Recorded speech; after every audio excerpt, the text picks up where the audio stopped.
You ever feel just trapped, like by other people's expectations or their drama or their judgment? Well, what if I told you two simple words, just two, hold the key to setting yourself free? We're going to dive into this because it's a concept that is, no joke, changing lives. Okay, so right now, all over the world, this one deceptively simple phrase is sparking this huge movement. It's all about personal freedom, and it's connecting people from literally everywhere. And listen, this is not just some TikTok trend that's going to disappear next week. Nope, people are making a lifelong, really personal commitment to this whole idea. I mean, how committed? They are getting these two words permanently tattooed on their bodies. For real. It's like this constant visible reminder of a completely new way to live your life. So, why, right? What is it about this phrase that's so powerful people would literally ink it onto their skin forever? Okay, let's get into it. Let's break down the theory that is changing, well, everything. So to really get this, you have to know where it came from. And that means meeting its creator, Mel Robbins. Now, you've probably heard of her, but you might not know the incredible journey that led her to this exact idea. Okay, so when Mel Robbins was 41, she hit absolute rock bottom.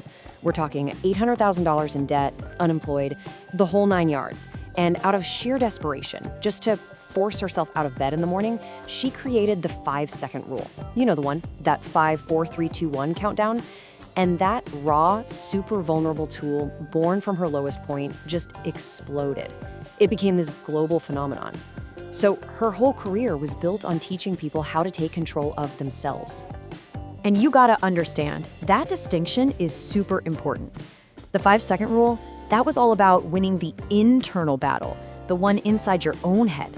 But this new idea, the let them theory, is totally different. It's not about fixing yourself. It's all about how you handle the external battles. You know, the ones with other people.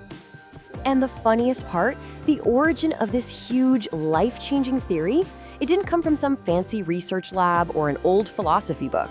No, it started in the most random, relatable place you can imagine, a high school prom.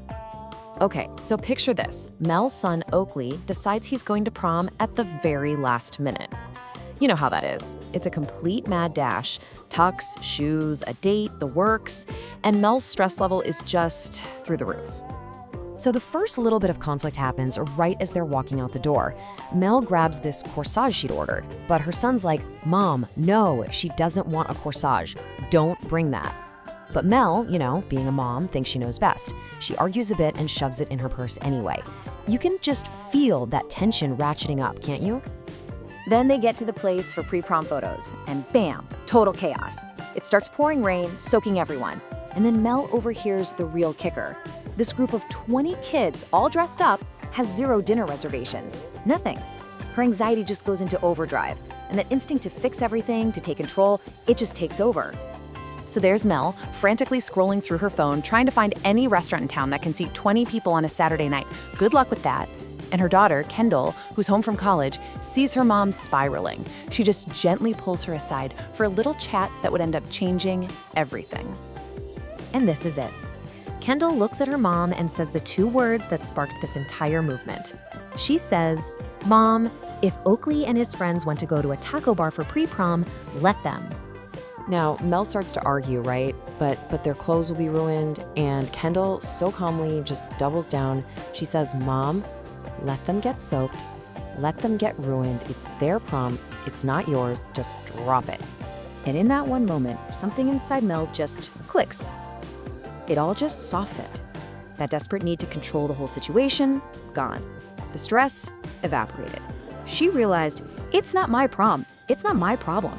And what washed over her was just this incredible, profound sense of relief. So right there in that simple, stressful, rain-soaked moment at a high school prom, the let them theory was born. So what is this theory exactly?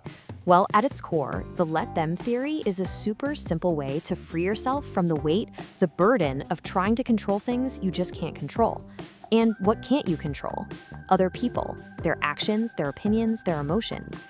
It's about letting all that go so you can get back your own peace of mind and, crucially, your energy. And here's how it works. It's a simple 2-step deal. Step 1 is let them, just like it sounds. You release that need to manage the outcome. You let them be who they are. But step 2? Oh, this is where the magic happens. Step 2 is let me. See, after you let them do their thing, you get to decide what you are going to do next. You take control of your response. It's not about giving up. It's about taking your power back. Okay, so let's bring this home. How do you actually use this? How can these 2 little words help you find more freedom in your life?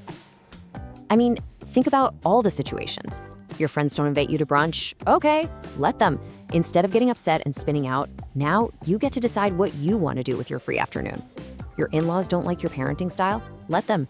You get to stay confident in your choices. Someone you're dating doesn't want a commitment? Hey, let them. They are literally showing you who they are, and now you get to decide if that works for you. And here's the ultimate payoff. You stop wasting your most precious resources, your time and your energy, on things you can't control anyway. It's like you stop pouring all that good stuff into a black hole. What happens is this huge shift inside you. It's a really simple, direct path to a life with way more freedom and way less stress. You stop just reacting to everyone else, and you start actually living your life on your own terms.